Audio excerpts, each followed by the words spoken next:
Imagine this. It is the year 2000. You're a practicing witch and you live in a city where you have around about maybe 25,000 people. There is one bookstore and it's just a regular bookstore. They don't have much esoteric stuff, maybe a handful of books here and there. There is a library that only has about 4 books on spiritual things, including astrology. There is no crystal shop, no place where you can get your hands on a tarot deck, but you really want the stuff, you want to work with it, you're itching for it, so what do? Okay, hi, my name is Maria. This is part 2 of the story of how I began my spiritual journey, and today I want to take another trip down memory lane and look at how I got started. So, the story that I was telling was, of course, my own, and here you can see the year 2000. This is a catalog from a magic shop, and the way that I came across this was one of my classmates, one of my friends that I've known since kindergarten, and by this time, by 2000, I'm already 18, 19 years old. So I was in my last year of high school, and she had the catalog for the year 2000, and she showed this to me because she knew that I was also a witch, and back then shipping costs were still a bit much. This was, like I said, way before Amazon Prime or anything like that. And she asked me if I wanted to take a look at the catalog and maybe order something so that we can split the shipping cost. So I looked at the catalog and I was super excited. So these are all the catalogs that I've had since then from the shop. And then eventually, I don't know if they went out of business, it just stopped. So what they had was a lot of books. And this was, like you can see, this was very simple and all just black and white pictures. They had some of these posters. I got some of them for my Book of Shadows, like the Moon Goddess poster. I got something about runes. And yes, my camera is not being cute right now. I got the pentagram, I believe. Yeah. And here's one of the books that I got. And so they have like all these books and everything. They also have candlesticks and different color candles. They've had things for your altar, like the chalices, and they've had herbs. I even started writing down what they're for. And books on herbs. They've had tea, incense things, and even these bowls where you can put your incense and everything in for your rituals.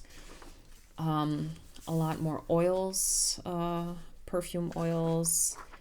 They've had necklaces and, you know, everything that you can imagine, from the moon to the pentagram, Thor's hammer, all these things. Dragons, they've had crystals. But they only said what kind of crystal they had. They didn't say what it was for, so I still had to do my own research.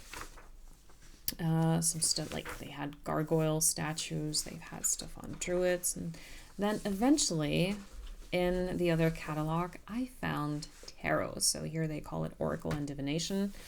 And so the initial display that they had was not very big. So they had like 6 tarot decks. So they had the Tarot of the Wise Women. I'm not exactly sure what the one is called in English. It's like with a green cover, and the book is also green. Then they had the Avalon Tarot, which is the Legend Arthurian in the English version.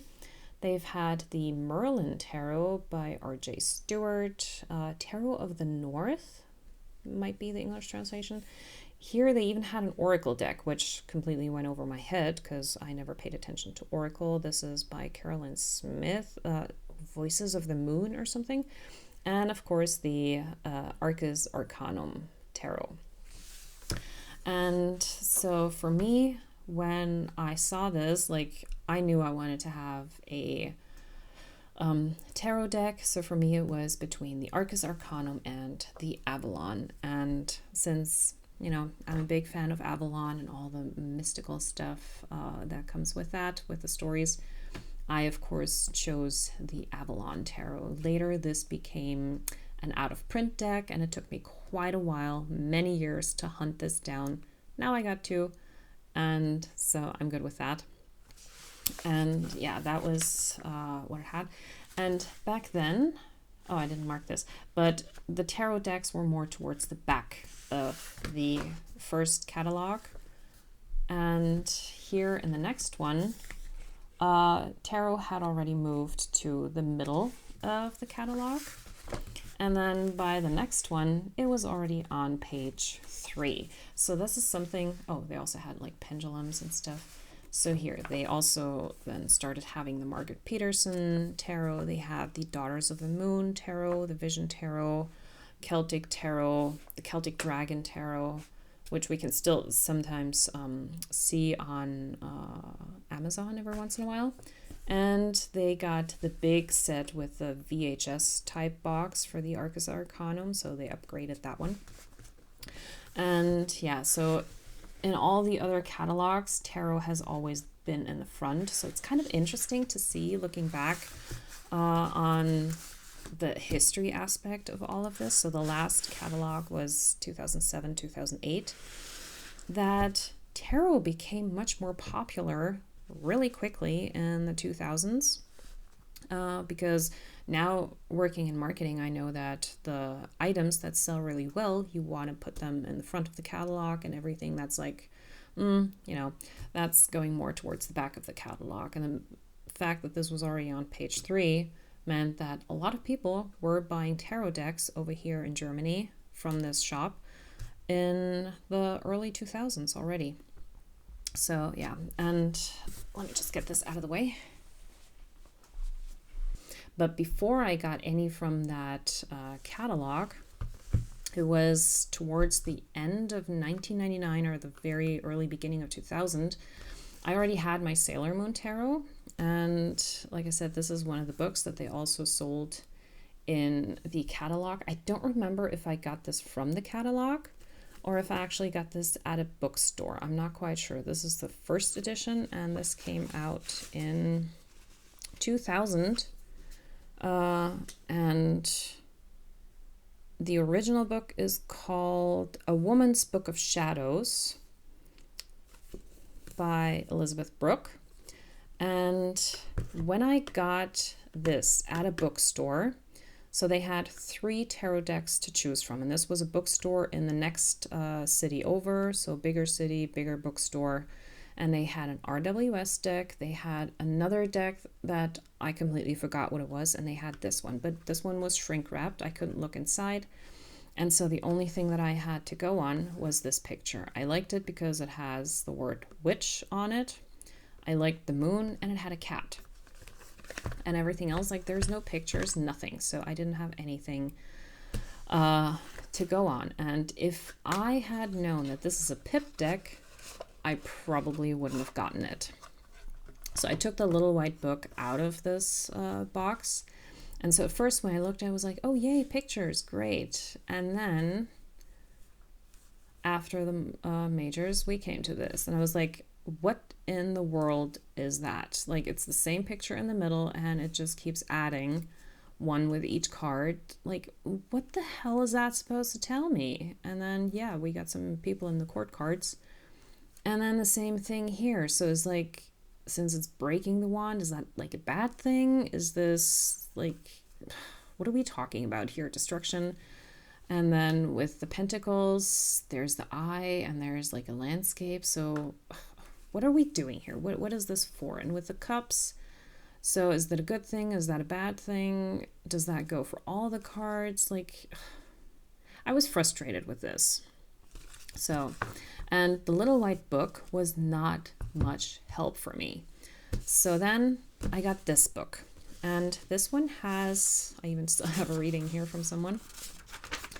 And this one has an entire chapter on tarot. And so this is actually what I used. So let me find the beginning. So yeah, it goes a little bit into the history of tarot, and then it has a lot to say about the majors. So quite a few pages. And then before it talks about the minors, it goes into, oh, I even put some extra keywords in here. And then before it goes into the minors, it actually talks about the different suits and gives each of them an element. So this is how I learned it. And this is also where each of these is given a season. So here the pentacles are fall, the wands are summer, the swords are spring, and the cups are winter. And this is still how I assign the seasons to the cards to this day, because this is where I first learned it, and this has stuck with me. And something that's really nice, like until I just got this book out, I always thought that the Sailor Moon Tarot that I showed in my last video was the only deck I ever read for my grandma with, but that's not actually true. I found another reading that I did for my grandma. So this was in March 2000 that I did this reading, and I did it with this deck because that's I found it in this book, so that's the book I always used with this deck. So that's how I know that I must have gotten the deck either early 2000 or late 1999. I can't exactly know anymore. But yeah, so here's one reading that I actually did for my grandma, and I've been keeping it in this book. And then for the minors, here they just go quickly into what each of the numbers means. So just like a few keywords, just one sentence, and then each card gets like a sentence as a description, and that's pretty much it. But for some reason, this one sentence made more sense to me than any of the keywords in the little white book.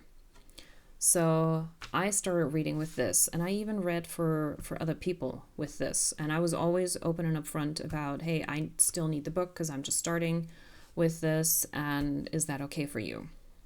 So people didn't mind. And I even remember with this deck, before I got my Avalon Tarot, I had an acquaintance at work, and like during one of my internships, and she was totally into tarot. She always wanted me to read for her and all that stuff. And her boyfriend at the time, later husband, he was a police officer, and so very skeptical, of course. And he didn't really like it that she came to me for readings so much. And one day I was invited to their place over for dinner, and she asked me to bring the cards with me because she wanted another reading, and then he was also there. And then he said, okay, do a reading for me. Show me how this works. I want to see, like, prove me right or wrong. And then I did a reading for him using this book, using this deck. And I read things that I couldn't have known because she didn't tell me that much about him. I only knew that he was working as a police officer and that he was very like strict and, you know, like more the silent type. And during the reading, he was holding back so much. Like I was trying to get some kind of confirmation of what I was reading. And eventually he did say a few things. So the entire reading, I was very nervous, and I didn't know if what I was reading in the cards was actually true. And afterwards, both of them, they sat next to me and they said, wow, this is actually so true. You hit the nail on the head, and there was this and that and this incident. And I was like, oh my God, thank goodness. I was so nervous because I was in the hot seat in that moment, and this was like the only time so far that I was being tested, if you will.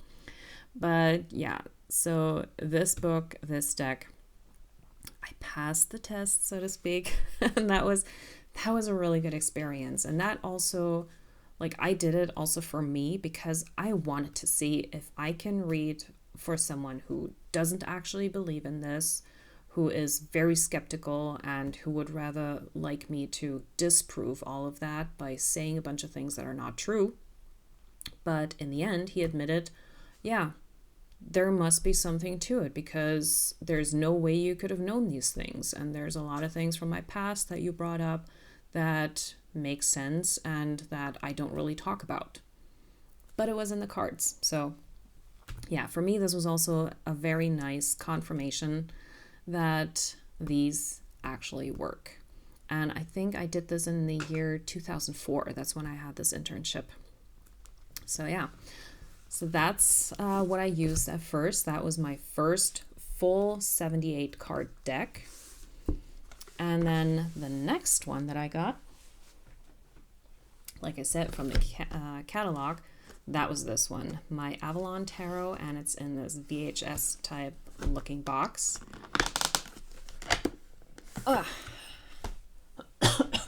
And of course it comes with this poster that has, I believe, the Celtic cross on it. Like, I'm not gonna open it now all the way, but yeah, it has like the tree and the dragons. Yeah, this is the Celtic cross. So, and then it, oh, come on camera, there we go.